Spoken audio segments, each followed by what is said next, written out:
10 सितंबर का द हिंदू है और इसमें हम लोग करने वाले हैं बहुत इम्पोर्टेंट जो प्रीलिम्स के दृष्टि से हो ऐसे न्यूज़ को कवर।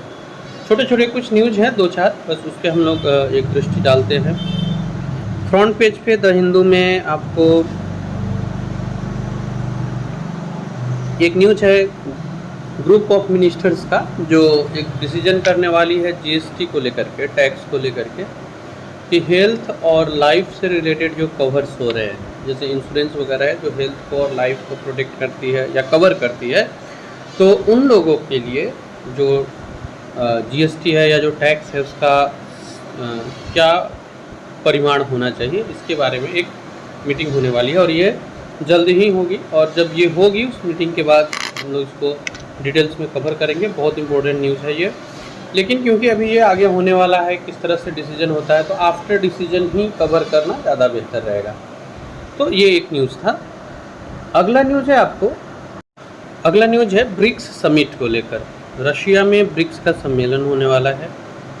हमारे एस जयशंकर जी वहाँ पार्टिसिपेट करने के लिए जा रहे हैं और डोभाल जी पार्टिसिपेट करने के लिए जा रहे हैं और ये एक एक्सपेक्टेशन बताई जा रही है कि ये वहाँ अपने काउंटर पार्ट चाइनीज़ जो है उनसे ये मिलेंगे। चाइना के जो सुरक्षा सलाहकार है उनसे इनकी बातचीत हो सकती है। अभी वहाँ जाने के बाद किस तरह का माहौल होता है, क्या बातचीत होता है, फिर ये कवर करने लायक न्यूज़ होगा। फिलहाल बीपीएससी कई बार प्रीलिम्स में इस तरह के प्रश्न कर देती है कि हाल ही में हुआ ब्रिक्स सम्मेलन कहाँ हुआ था, तो ये याद रखिएगा इस बार जो ब्रिक्स का सम्मेलन हुआ है ये रशिया में हुआ है।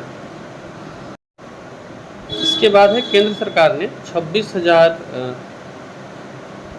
सुकोई जो हमारा 30 MKJ जेट इंजन है इसके लिए हाल के साथ कॉन्ट्रैक्ट किया है। हाल HAL, इसका जो पूरा नाम है वो हिंदुस्तान एरोनॉटिक्स लिमिटेड होता है, स्वदेशी होगा ये, इसलिए इम्पोर्टेंट हो जाता है। तो हाल जो है वो बनाने वाली है 240 SU 30 MKJ जेट इंजन्स। तो ये एक न्यूज़ है जो हम लोग कवर कर सकते हैं। और इसके बाद में एक न्यूज़ है कि इंडिया और UAE के बीच एक समझौता हुआ है। हम लोग ये कल पढ़े थे कि इंडिया में UAE के जो आए हुए हैं आपको अबू धाबी से, तो वहाँ पे एक ये जो न्यूज़ है इंडिया और UAE के बीच सिविल न्यूक्लियर कोऑपरेशन पैक्ट के ऊपर समझौता हुआ है। इसको हम लोग थोड़ा सा डिटेल्स में देख लेते हैं। इसमें ये जो समझौता हुआ है इसके हिसाब से मोहम्मद बिन जायद अल नाहयान शेख जो विज़िट पे है हमारे यहाँ, क्राउन प्रिंस है वो अबू धाबी के, दिल्ली में उनका एक बैठक हुआ है और उसमें एग्रीमेंट हुआ है NPCIL और UAE का जो बाराकाह न्यूक्लियर पावर पॉइंट है इसको लेके। अब इन सब तरह के प्रश्न ना BPSC पूछी हुई है प्रीवियस ईयर में, आप देखोगे तो जैसे कि हम लोग का जो एग्रीमेंट हुआ तो फिर पूछ लिया कि उस देश का जो सैटेलाइट लॉन्चिंग है उस कंपनी का क्या नाम है, देन वहाँ के जो उपग्रह संस्थान से रिलेटेड अलग अलग क्वेश्चंस पूछी हुई है। तो ये भी एक समझौता है, हो सकता है इस तरह का प्रश्न करे। भारत और अमेरिका के बीच सिविल न्यूक्लियर कोऑपरेशन को लेकर समझौता हुआ है। भारत का NPCL और वहाँ का UAE का बाराकाह न्यूक्लियर है। अभी जो UAE का बाराकाह न्यूक्लियर है ये ENEC इस नाम से जाना जाता है। पूरा नाम है इसका इमिरेट्स न्यूक्लियर एनर्जी कंपनी। और हमारे लिए ये इम्पोर्टेंट इसलिए भी होता है क्योंकि ये दोनों ही कंट्री I2U2 के मेंबर है।